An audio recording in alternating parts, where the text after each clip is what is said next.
दूर कोठेतरी दोनचे टोले पडल्याचा आवाज आला. डॉक्टर पटवर्धनाने हातातले पेन टोपण लावून बंद केले. शरीराला एकदा खचून ताण देत अंग सैलावले. इन्स्टिट्यूट ऑफ जेरिएट्रिक स्टडीजच्या मिचिगनमधल्या संस्थेला पाठवायच्या पेपरवर त्यांनी आजच शेवटचा हात फिरवला होता. सुस्कारा सोडत त्यांनी दिवा बंद केला आणि ते बेडरूमच्या दिशेने चालू लागले. ग्लासभर पाणी पिऊन ते कॉटपाशी आले.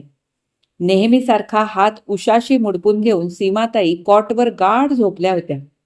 त्यांचा संथ श्वास अन लईवर वर खाली होणारी हालचाल क्षणभर टिपत त्यांनी हलकेच बाजूला अंग पसरले.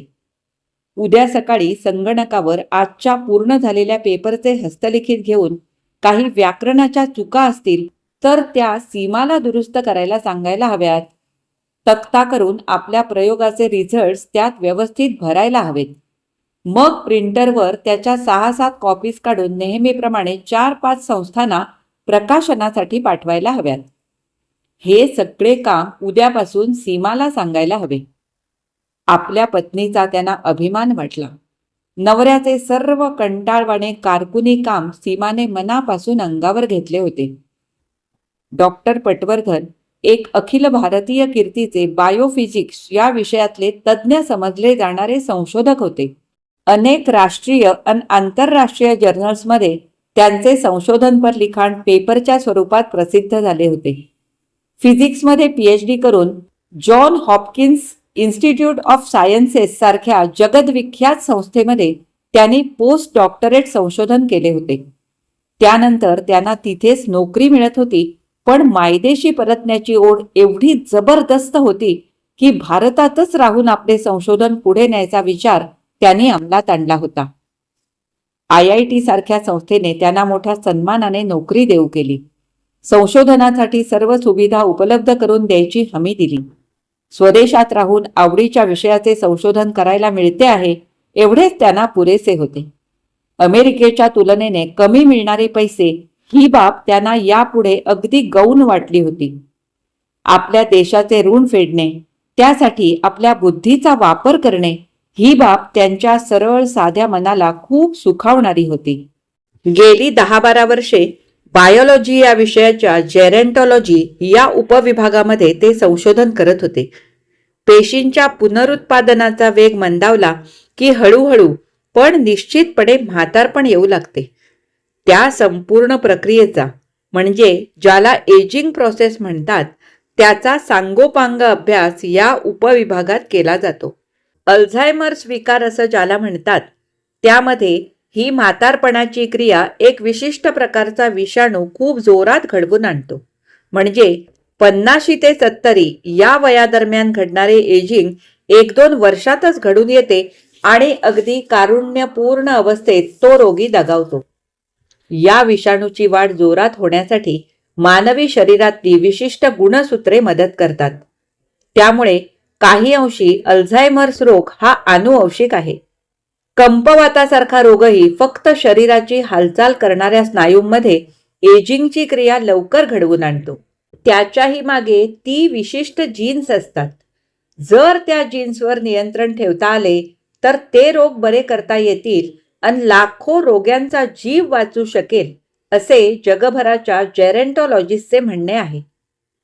जिवंत शरीरातील प्रत्येक पेशीच्या मध्यभागी जो केंद्रक असतो त्यावर क्रोमोझोम्सच्या 23 जोड्या असतात. त्यातील एक जोडी प्राण्याचे लिंग ठरवते. त्याचप्रमाणे एक जोडी शरीराची वाढ आणि क्षय यांच्या संतुलनावर हार्मोन्सच्या रूपाने अंकुश ठेवून असते. जन्मलेला जीव मोठा होतो तेव्हा वाढीचा वेग जास्त असतो. ॲनाबॉलिझम ही अवस्था तारुण्याच्या सुरुवातीपर्यंत असते. त्यानंतर उत्पत्तीचा आणि क्षयाचा वेग संतुलित राहून शारीरिक आणि मानसिक सुदृढता वयाच्या जवळजवळ 40 पर्यंत टिकते. त्यानंतर वाढीचा वेग मंदावतो आणि क्षयाचा वेग वाढत जातो आणि म्हातारपणाची प्रक्रिया म्हणजे एजिंग प्रोसेस कॅटेबॉलिझम चालू होते.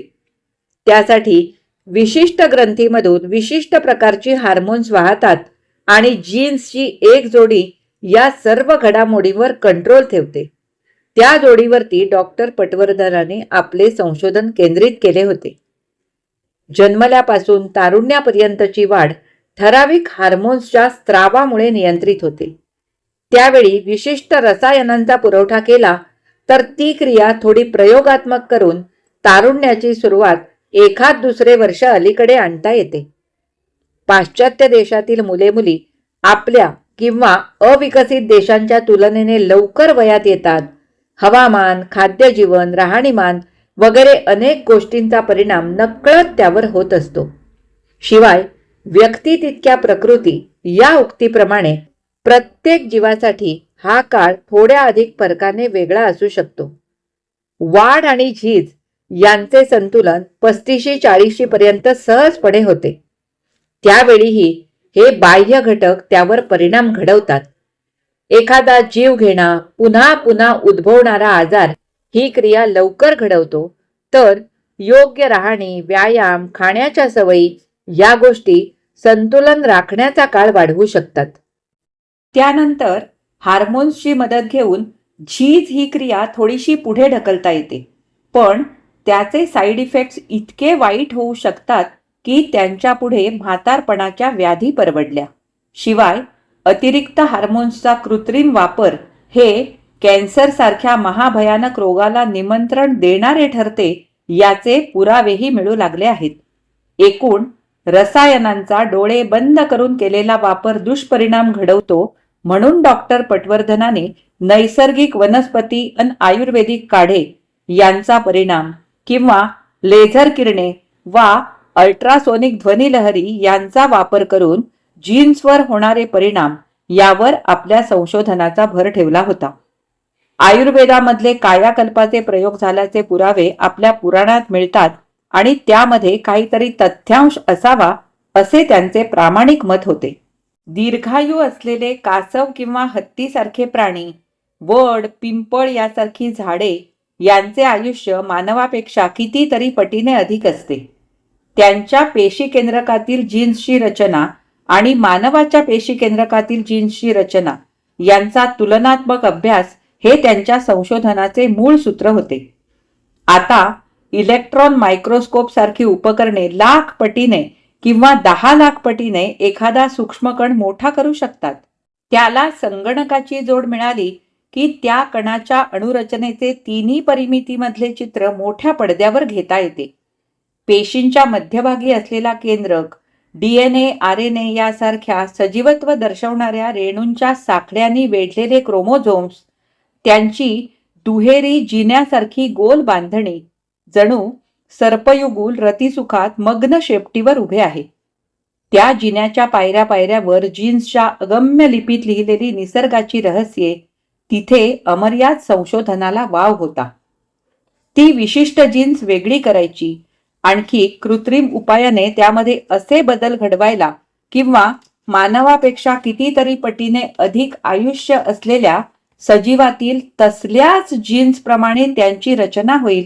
यौवनावस्थेतच त्या जीन्सचे कार्य कृत्रिम उपायाने रोखून ठेवता आले किंवा त्यांना किंचित बधिरावस्था आणता आली, त्यांचे कार्य मंदावता आले, तर सजीव प्राण्याची, विशेषतः मानवाची तारुण्यावस्था 40 ते 50 वर्षे आणखी लांबवता येईल असा त्यांना विश्वास वाटत होता. त्या संदर्भात काही विदेशी जर्नलमध्ये हिंदुस्थानातील वनौषधीवर त्यांनी माहितीपूर्ण पेपर्स प्रसिद्ध केले होते. पाश्चात्य उपकरणांचा आणि पौरात्य उपचाराचा समन्वय साधला तर हे शक्य होईल असा त्यांना विश्वास होता. तशा स्वरूपाचे रिझल्ट्सही प्राण्यावरच्या त्यांच्या अलीकडच्या प्रयोगांनी त्यांना दिले होते. अगदी हाताशी उत्तर आले आहे असे वाटे तो कुठला तरी साईड इफेक्ट दिसून येईल. क्षितिज रेषा आणखी पुढे पळावी तसे उद्दिष्ट पुढे धावत जाईल. इंडियन इन्स्टिट्यूट ऑफ टेक्नॉलॉजीच्या बायोफिजिक्स आणि जेनेटिक्स या विभागाने त्यांना सर्व सुविधा अग्रक्रमाने पुरवल्या होत्या, तरी कामकाजाची रीत त्यांना पाळावी लागेल. व्यवहारी जगातले उपचार प्रत्येक प्रयोग पुढे पुढे नेण्यात वेळ फुकट घालवत. कित्येकदा स्वतःचे पैसे घालून मग मदत मिळाल्यावर ते परत घेता येत. प्रत्यक्ष उंदरावर त्यांनी प्रयोग चालू केले तेव्हा त्यांना पैशाची जरुरी लागली. सीमाताईंनी आपले दागिने विना तक्रार पुढे केले. तुम्हीच तर घातलेत, तुमच्या उपयोगाला आले तर मला आनंदच आहे. थोडेच दिवस थांब, मग बघ तुझा नवरा तुझ्या डोळ्यात मावणार नाही एवढा मोठा माणूस होईल. सीमाताईंसारखी समाधानी पत्नी आणि सुलक्षणासारखी गोड मुलगी यांनी त्यांचा संसार सजला होता. घरच्या आघाडीवरची कुठलीही आच सीमाताई त्यांच्यापर्यंत पोहोचू देत नसत. आपल्या कष्टाळू सीधा साध्या ध्येयवादी नवऱ्याला त्यांनी प्रेमाने साथ दिली होती. त्यांच्या कर्तृत्वावर सीमाताईंचा गाढ विश्वास होता. एक ना एक दिवस त्यांना त्यांच्या मनासारखे यश मिळेल असे सीमाताईंना वाटत होते. आपले गुहागरचे समुद्र किनाऱ्यावरचे वडिलोपार्जित घर विकून संशोधनासाठी पैसा उभारायला मात्र सीमाताईंचा विरोध होता. सुलक्षणाचे शिक्षण संपत आले. ती शिल्लक तिच्या लग्नासाठी वापरावी लागेल. जर डॉक्टर पटवर्धनांच्या संशोधनाला फळ आले नाही तर निवृत्त झाल्यावर पेन्शनच्या अपुऱ्या पैशात मुंबईत राहणे परवडणार नाही. प्रशस्त क्वार्टर्स व त्याच्या गॅरेजमध्ये उभी केलेली स्वतःची खाजगी प्रयोगशाळा सोडून द्यावी लागेल. तेव्हा गुहागरचे घर आपल्या शेवटच्या दिवसांचा निवारा म्हणून राहू द्यावा असा खास बायकी विचार करून त्यांनी दागिने पुढे केले होते. त्यांच्या संशोधनाचे लवकर विश्लेषण करण्यासाठी संगणक वापरणे जरुरीचे होते. संस्थेच्या संगणक विभागात कुठल्याही कामाला रखडावे लागेल. वयाची 40शी उलटल्यावर सीमाताईंनी स्वतः संगणकाची भाषा शिकून घेतली होती. त्यांच्या संशोधनाचा सर्व किचकट डाटा साठवून ठेवायचा आणि त्यांना हवा तेव्हा संदर्भासाठी उपलब्ध करून द्यायचा, हे कटकटीचे काम त्यांनी स्वखुशीने अंगावर घेतले होते. सुलक्षणाच्या प्रेमविवाहानंतर त्यांचे कारकुनी काम पण सीमाताईच्या अंगावर पडले होते. झोपलेल्या बायकोकडे पाहून डॉक्टर पटवर्धनांना सकाळची आठवण झाली. सुलक्षणाच्या लग्नाचा वाढदिवस 2 दिवसांनी होता. तिच्या सासरी जाऊन तिला भेटून यायचा बायकोचा साधा हट्ट त्यांनी मानला नव्हता. ती एकटीच जाऊन परतल्यावर स्वतःच्या कामासाठी मात्र त्यांनी तिला 4-5 तास राबवून घेतले होते. Seema, I am sorry. एक वार तिच्या केसावर हलकेच हात फिरवत त्यांनी तोंडातल्या तोंडात पुटपुटत तिची क्षमा मागितली. तेवढ्या स्पर्शाने सीमाताईंना जाग आली, पण त्यांनी डोळे उघडले नाहीत. डॉक्टर पटवर्धन शेवटी बिछाण्यावर पडले आणि त्यांच्या थकलेल्या मनाला शरीराला झोपेने कधी घेरले हे त्यांना कळलेही नाही. सीमाताईंना मात्र आजचा दिवस कसा गेला ते आठवत राहिले. गाडीने भायखळा स्टेशन सोडले आणि प्लॅटफॉर्मवरची सुलक्षणा लहान लहान होत डोळ्याआड झाली. मघापासून आवरून धरलेला हुंका सीमाताईंनी सोडून दिला. आता विक्रोळी येईपर्यंत कुणीही ओळखीचे भेटू नये असे त्यांनी 10 वेळा मनातल्या मनात म्हटले, म्हणजे अश्रू तरी मुक्तपणे वाहता येतील. मुलीच्या लग्नाचा 5वा वाढदिवस म्हणून मोठ्या उमेदीने सकाळीच त्या साडी घेऊन तिला भेटायला गेल्या होत्या. तसा वाढदिवस मंगळवारी होता, पण त्या दिवशी गाड्यांना प्रचंड गर्दी असते. शिवाय संजय सुलक्षणा दोघेही कामावर जाणार, म्हणून रविवार असून घरची आठवड्याची कामे बाजूला सारून त्या तिच्या घरी गेल्या होत्या. त्यांच्या मनात त्या दोघांना आपल्या घरी जेवायला बोलवायचे होते, म्हणजे लेकीशी पोटभर बोलता आले असते. 5 वर्षे खूप झाली. तुलाही आता 27 पूर्ण होतील. मी जोपर्यंत प्रकृतीने चांगली आहे तोपर्यंत नातवंडे वाढवू शकेन. तेव्हा मला लवकरच आजी व्हायचा चान्स द्या असे मनापासून तिला समजावायचे ठरवले होते. पण रविवारीही संजय ओव्हरटाईमसाठी जाणार हे कळल्यावर त्यांचाही विरस झाला होता. घेतलेली साडी तरी तिला देऊया म्हणून त्याच उठून मग भायखळ्याला तिच्या घरी आल्या होत्या. रविवार आहे म्हणून जोडीने जावे असा विचार करून त्या पटवर्धनांना सांगायला गेल्या तेव्हा ते नेहमीसारखे गॅरेजमधल्या खाजगी प्रयोगशाळेत कामात व्यस्त होते. कसला वाढदिवस? माझ्या संशोधनापेक्षा तुला ते जास्त महत्वाचे वाटते का? सीमा, लवकरच मी एका मोठ्या रहस्याचा उलगडा करेन असा मला जबरदस्त विश्वास वाटतोय. खरं म्हणजे तू पण आज न जाता आज जरा मला वैयक्तिक संगणकावर मदत केलीस तर. सीमाताईंचा चेहरा पाहता त्यांनी शब्द आवर्ते घेतले. बरं बरं, तुला हवं तर तू जाऊन ये, पण लवकर ये. मला 1-2 तास तरी तुझी मदत लागेल. एवढे बोलून त्यांनी मायक्रोस्कोपला डोळा भिडवला. खट्टू होऊन सीमाताई प्रयोगशाळेतून घरी परतल्या. आदल्या दिवशी खपून तयार केलेल्या जावयाला आवडणाऱ्या दुधी हलव्याच्या वड्या आणि साडी घेऊन त्या एकट्याच मुलीकडे गेल्या. तिथे तर वेगळेच ताट वाढून ठेवले होते. सुलक्षणाच्या सासऱ्यांना 3-4 महिन्यांपूर्वी एक अर्धांग वायूचा झटका आला होता. त्यातून ते नुकते कुठे बरे होत होते. काल रात्री त्यांना पुन्हा त्रास होऊ लागला आणि मग डॉक्टरांना आणावे लागले. औषध पाणी करून त्यांना जरा बरे वाटेपर्यंत पहाट झाली. सगळे घरचे काळजीत पडले होते. जेमतेम एक बेडरूम, हॉल, स्वयंपाकघर अशा त्या छोटेखानी जागेत गेले की माणसांच्या गर्दीत सीमाताईंना आधीच कलकलल्यासारखे होई. सासूबाई नवऱ्याच्या जवळ बसून त्यांचे हातपाय चेपत होत्या. सुलक्षणाची मोठी जाऊ नेहमीसारखी तिच्या मुलांवर डाफरत होती. संजय कामावर अन सुलक्षणा स्वयंपाकघरात. 2 दिवसांनी असणाऱ्या वाढदिवसाचे खुद्द ती सुद्धा विसरून गेली होती. इकडचे तिकडचे जुजबी बोलून चोरट्यासारखे सीमाताईंनी साडीची घडी आणि वड्यांचा डबा लेकीच्या हातात कोंबला. चहाचा कप कसाबसा तोंडाला लावून त्या उठल्याच. आईचा विसरलेला चेहरा पाहून सुलक्षणा म्हणाली, थांब बाई, कपडे बदलते आणि तुला स्टेशनवर पोचवायला येते. तिचा हात घट्ट पकडत त्यांनी वाटेतल्या एका बागेचा कोपरा गाठला. तिथल्या बाकावर बसून त्यांनी न राहावून सुतोवाच केलं. सुलक्षणा, लग्नाला 5 वर्षे होणार तुमच्या. आता मूल होऊ द्या एखादे. क्षणभर बोलावे की न बोलावे या संभ्रमात पडून मग सुलक्षणा आवेगाने बोलू लागली. आई, मला का आई व्हायला आवडणार नाही? पण परिस्थिती पाहतेस ना. संजयच्या वडिलांना अर्धांग वायूचा झटका आल्यापासून त्यांची पेन्शन त्यांनाच पुरेनाशी झाले. दादांची फॅक्टरी गेले 4 महिने संपामुळे बंद आहे. वहिनींच्या शिकवण्या त्यांच्या संसाराला कुठवर पुरणार सांग. संजयला दादानेच इंजिनियर व्हायला मदत केली. आता त्यांच्यावर वेळ आली ती आम्हीच नको का सांभाळायला? ही जागा विकून बोरिवलीला 2 ब्लॉक घ्यायचे जवळजवळ नक्की झाले होते. पण आता नानांच्या आजारपणात हॉस्पिटल जवळ पडते, तिकडे लांब जायचे नको म्हणून सासूबाई नको म्हणतात. त्यांचेही बरोबर आहे. गेली 3-4 वर्षे सर्व हौस मौजा करून आम्ही दोघे जागेसाठी पैसे साठवतोय. पण जागेच्या किमती किती आकाशाला भिडताहेत पाहतेस ना. आम्हीच दोघे रात्री स्वयंपाकघरात झोपतो. त्यात मूल कुठं बसवू सांग. सीमाताईंच्या घशाशी दाटून आले. अगं, मी आहे ना, माझ्याकडे ठेवून घेईन. कसे बसे त्या बोलल्या. नको आई, बाबांना मदत करण्यासाठी तुझी तिथे खूप जरुरी आहे. मी मोठ्या उमेदीने लग्न केले.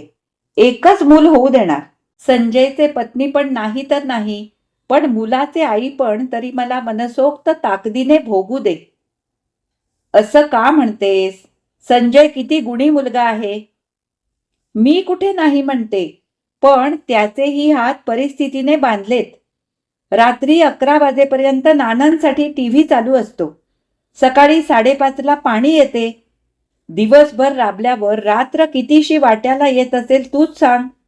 जाऊ दे आई, तू नको वाईट वाटून घेऊस. हे पण दिवस पालटतील.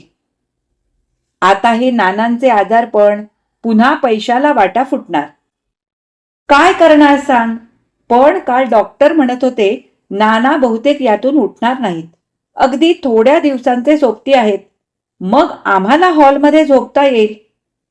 पटकन सीमाताईंनी तिच्या तोंडावर हात ठेवला आणि म्हटले, नको सुलू नको, मला ऐकवत नाही. सॉरी आई, माझा तसा उद्देश नव्हता ग. खरंच सांगते, ती माणसे मनाने चांगली आहेत. तू अन पप्पांइतकेच नाना आई मला प्रिय आहेत. पण वस्तुस्थिती आहे ती तशीच राहणार ना. आम्ही दोघांनी सध्या तरी मूल होऊ द्यायचं नाही, मग पुढचे पुढे बघू असे ठरवले. तोपर्यंत जागेचेही बहुधा जमेल. एखादा शनिवार रविवार तुझ्याकडे पवईला येते ना, त्याच आमच्या खऱ्या रात्री असतात. पण मग बाबांची एकाग्रता भंगते. तुलाही त्यांना मदत करणे जमत नाही, म्हणून आम्ही तिथे महिन्यातून एकदाच येऊन राहायचे ठरवले आहे. उरलेला महिना मग मला इथे राहायला एनर्जी मिळते. चल उठूया, मला लवकर पोचायला हवे. सीमाताई भानावर आल्या तेव्हा गाडी विक्रोळी स्टेशनात शिरत होती. गॅसवर रवा ढवळता ढवळता सीमाताई विचार करत होत्या. 15 दिवसांपूर्वी डॉक्टर पटवर्धन चंद्रपूरहून परतले होते. आल्यावर त्यांनी स्वतःला प्रयोगशाळेत जवळजवळ गाडून घेतले होते. तिथून जंगलातून आणलेली काही मुळीवजा औषधे त्यांच्या प्रयोगाला यशाकडे नेत होती. चंद्रपूरच्या जंगलात आदिवासी टोळ्यांमध्ये तरुणपणीच कायाकल्पाचे खडतर प्रयोग करून काही विशिष्ट शारीरिक ठेवण असणाऱ्या लोकांचे आयुष्य वाढवले जाते असे त्यांना खात्रीपूर्वक समजले होते. लगेच त्यांनी चंद्रपूरला धाव घेतली. सीमा, त्या लोकांच्या मुळ्या आणि रसौषधी यामध्ये तथ्य आहे बरं. भारताला स्वातंत्र्य मिळाले तेव्हा मला दुसरा मुलगा झाला असे सांगणारा एक 80 वर्षाचा शेत नांगरणारा म्हातारा नव्हे, जवान मला भेटला. त्याचे शारीरिक वय 40च्या पुढे आहे असं शपथेवर कुणी म्हणणार नाही. त्याच्या मार्फत मी जंगलात फिरलो, काही साधूंना भेटलो आणि काही वनस्पती मिळवल्या. आता वेळ न घालवता त्यांचा रसायनशास्त्राच्या दृष्टीने ॲनालिसिस करून बघायला हवा. त्यांची रसायने बनवून त्या विशिष्ट जीन्सवर त्यांचे प्रयोग करून बघायला हवेत. सीमा, आता वेळ घालवण्यात बिलकुल अर्थ नाही. काल रात्री त्यांना गदागदा हलवत डॉक्टर पटवर्धनाने उठवले होते. Seema, I think I have made it. उद्या सकाळी तुला सविस्तर सांगेन असे म्हणून ते परत प्रयोगशाळेत धावले होते. सीमाताई कूसपालटत स्वस्थशा पडून राहिल्या. आताशा त्यांच्या उत्साहाचा झरात जणू सुलक्षणापुढे उभे असणाऱ्या प्रश्नांमुळे आटल्यासारखा झाला होता. प्रत्यक्ष काहीतरी ठोस रिझल्ट मिळेपर्यंत काही खरे नव्हे. कढई उतरवून त्यांनी विचारांची नीट जुळणी केली. गुहागरची जागा विकून इथे मुंबईत छोटा ब्लॉक घ्यायचा. तिथे सुलक्षणा राहील. आपण रिटायर होईपर्यंत अजून 4-5 वर्षे आहेत. तोवर त्यांची जागा घ्यायची तयारी होईल. सोन्यासारखे तारुण्य थोडेच परत येणार आहे. एकदा 30शी ओलांडली की मग मुले व्हायलाही प्रॉब्लेम्स येतात. पहिल्यांदा अमेरिकेसारख्या समृद्ध देशातून परतण्याचा त्यांना पश्चात्ताप होत होता. तिथे राहिलो असतो तर आज एक रकमी पैसे देऊन मुलीला जागा घेऊन देता आली असती. अजून वेळ गेलेली नाही. नाहीतरी आपल्यानंतर सारे तिचेच होईल. आपल्या शेवटच्या दिवसांचे कसे काय होईल ते नंतर पाहता येईल. सध्या सुलक्षणेचे सुख ही आपली पहिली प्रायोरिटी असायला हवी. त्यांना गंमत वाटली. आपल्याला वाटते सुलक्षणाला आताच मूल व्हावे. तारुण्य काय परत येत नाही आणि आपला नवरा तारुण्य पकडून ठेवण्यासाठी संशोधन करतो आहे. त्याला अगदी खात्री आहे की लवकरच एखादा महत्वाचा शोध आपल्या हातून लागेल. किती विचित्र विरोधाभास आहे हा. चहा खालचा गॅस बंद करेपर्यंत डॉक्टर पटवर्धन टेबलावर येऊन बसले होते. आता त्यांना कुठल्या शब्दामध्ये आपल्या मनातली खळबळ व्यक्त न करता आपल्या बेताबद्दल सांगावे. सीमाताई शब्द जुळवत होत्या. सीमा, आपली गुहागरची जागा विकून थोडे पैसे उभारावेत म्हणतो. सीमाताईंच्या हातातली कब्बशी जवळजवळ पटकन खालीच पडणार होती. ते शब्द कानावर पडले तेव्हा जणू आपल्याच मुखातून बाहेर पडलेत असे त्यांना वाटले. प्रतिक्षिप्त क्रियेने तोल सावरत त्यांनी कब्बशी डॉक्टर पटवर्धनांच्या पुढ्यात ठेवली आणि त्या शेजारच्या खुर्चीवर बसल्या. का हो? सुलक्षणाला ब्लॉक घेऊन देऊया हे शब्द ऐकण्यासाठी त्यांचे कान आतुरले होते. सीमा, मी प्रयोग करत असलेल्या उंदराच्या 4थ्या पिढीचे आयुष्य जवळजवळ दुप्पट झाले. आता माझे प्रयोग जरा ॲक्सिलरेट करायला हवेत. लवकरात लवकर पेपरवर्क संपवून वेगवेगळ्या प्राण्यांवर प्रयोग करून त्याचे साईड इफेक्ट्स तपासायला हवेत.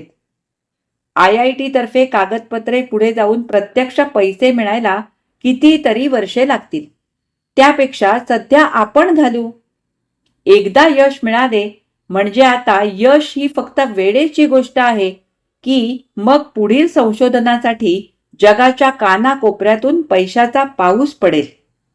तारुण्य लांबवणे यापेक्षा महत्वाची गोष्ट जगाला दुसरी वाटेल का सांग? सीमा, प्रथमच मला हे यश मिळते आहे आणि पहिल्या प्रथम मी ही भेट सीमा तुलाच देणार आहे. तू नेहमी असे तरुण निरोगी राहून माझे आयुष्य आणखी सुखी करावेस सीमा. सीमाताईंनी प्रयासाने स्वतःवर ताबा मिळवला. होय हो, जगातल्या कुठल्याही नवऱ्याने आपल्या बायकोला एवढी किमती भेट दिली नसेल. सीमा, फक्त माझ्या शोधाच्या व्यावहारिक बाजूची यशाची कल्पना करून बघ. जयंत नारळीकर, कुसुमाग्रज, गावस्कर, लता मंगेशकर यांच्यासारख्या व्यक्ती आणखी 50 वर्षे तरुण राहतील तर आपली सांस्कृतिक, सामाजिक, भौतिक जीवन पातळी किती उंचावेल बघ. आधी खाऊन घ्या. तुमच्या आवडीचा शिरा आहे, थंड होईल. गेले 10-12 दिवस तुमचे जेवणाकडे धड लक्षच नाही. हो ग, कसे असेल? एवढे आयुष्यभराचे परिश्रम फळाला येत आहेत. आता मला 55 पुरे होतील. आणखी 5च वर्षे मला या सर्व सुविधा मिळत राहणार. तेव्हा कागदी घोडे नाचवण्यात अर्थ नाही. आपली गुहागरची जागा विकूया.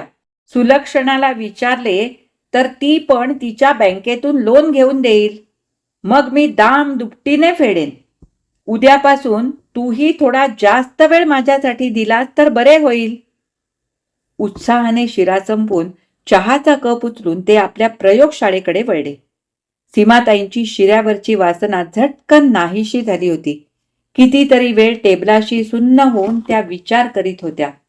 अख्ख्या महाराष्ट्रात हाताच्या बोटावर मोजावीत एवढी माणसे पण निघणार नाहीत की ज्यांना आपले आयुष्य आणखी 50 वर्षांनी वाढवावे असे सामान्य माणसाला वाटेल.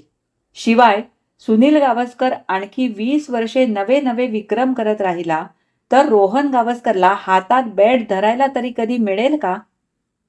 जागेचे प्रश्न, नोकरी, भाकरीचे प्रश्न एवढे उग्र आहेत.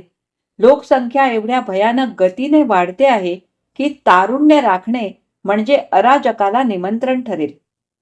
पैसा, सत्ता, हाती एकवटलेले समाजातले काही गट चिरतारुण्याचा एवढा दुरुपयोग करतील की सामान्य माणसाचे जिणे नकोसे होऊन जाईल.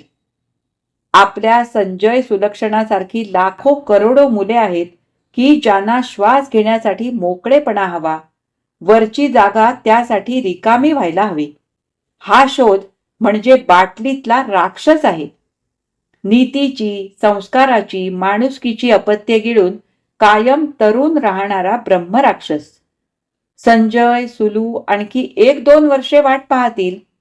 तो काळ लांबतच गेला तर आपले संस्कार, त्यांचा चांगुलपणा हे आणखी किती काळ तग धरेल? तिने त्याबद्दल काही वेगळा विचार केला तर तिला आपण दोषी मानणे चुकीचेच ठरेल. सायन्सच्या दृष्टीने त्यांचा शोध कितीही महान असो, गर्भावस्थेतच त्याला नख लावायला हवे. उद्या कुणा महत्वाकांक्षी शास्त्रज्ञाच्या हातात यांचा शोध पडला तर तो आपल्या स्वार्थासाठीच फक्त वापरेल आणि मग त्यातून उभ्या राहणाऱ्या अनर्थाला फक्त डॉक्टर पटवर्धन जबाबदार राहतील. एकदा तारुण्य लांबवणारे रसायन शोधता आले तर तो काळ अनैसर्गिकरित्या कमी करणारे रसायन शोधणे फारसे कठीण राहणार नाही. आपला नवरा भोळा आहे. आपले संशोधन, यातून मिळणारा आनंद, आपले सुलक्षणाचे प्रेम, ज्ञानलालसा या गोष्टींपलीकडे जगाशी त्याला फारसे कर्तव्य नाही. असंख्य श्वापदांनी भरलेल्या या जगाची वाईट बाजू आपल्यापर्यंत येणार नाही या भ्रमात तो आहे. पण मला असे आपल्या कोशात राहून चालणार नाही. गर्भजल चिकित्सेचा शोध लागला तेव्हा ते शोधणाऱ्या संशोधकांच्या टीमचा उद्देश वेगळा होता. डाऊन सिंड्रोम, हेमोफोलिया सारख्या भयंकर रोगापासून नवे जीव गर्भावस्थेतच वाचणे असा होता. पण आता त्याचे स्वरूप मुलीचा गर्भ नष्ट करणे याचे सुलभ साधन एवढाच आहे. त्याचे होणारे दुष्परिणाम 100 वर्षानंतर समाजाची घडी विस्कटून टाकतील म्हणून समाजशास्त्रज्ञ टाहो फोडून सांगताहेत. पण शहरातून येणारी नवी नवी हॉस्पिटल्स सर्रासपणे स्त्रीगर्भ नाहीसा करतात याची आकडेवारी देशाच्या कानाकोपऱ्यातून येते आहे. त्यासाठी सरकारने कायदे केले. परिणाम काय झाला? त्या परीक्षेची किंमत भरमसाठ वाढली, पण प्रमाण तेवढेच राहिले. त्या शोधाच्या तुलनेने आजचा ह्यांचा शोध म्हणजे दिवाळीच्या फटाक्यापुढे अणुबॉम्ब आहे. मलाच हे थांबवायला हवे. यांच्या शोधाचा सुगावा कुणालाही लागता कामा नये. आपणच नवऱ्याची कागदपत्रे सांभाळण्यासाठी संगणकशास्त्र शिकलो हे बरे झाले. मीच त्यांच्या प्रत्येक कागदाची, नोंदीची एकुलती साक्षीदार आहे. देवा, मी आता मनाशी विचार मंथन करून ठरवले आहे ते अंमलात आणायला मला मानसिक धैर्य दे. अतिदक्षता विभागातून बाहेर येता येता डॉक्टरांनी सीमाताईंना आश्वासक सुरात म्हटले, आता काळजीचे काहीच कारण नाही. 6 आठवडे विश्रांती घेतली तर ते अगदी पहिल्यासारखे उत्तम प्रकृतीचे होतील. डॉक्टर, तुमचे आभार. अजिबात मानायची गरज नाही. डॉक्टर पटवर्धनांसारख्या आंतरराष्ट्रीय कीर्तीच्या शास्त्रज्ञावर उपचार करायला मिळाले, यामध्ये मलाच माझ्या डॉक्टरी ज्ञानाचा सदुपयोग करायला मिळाला असे मी समजतो.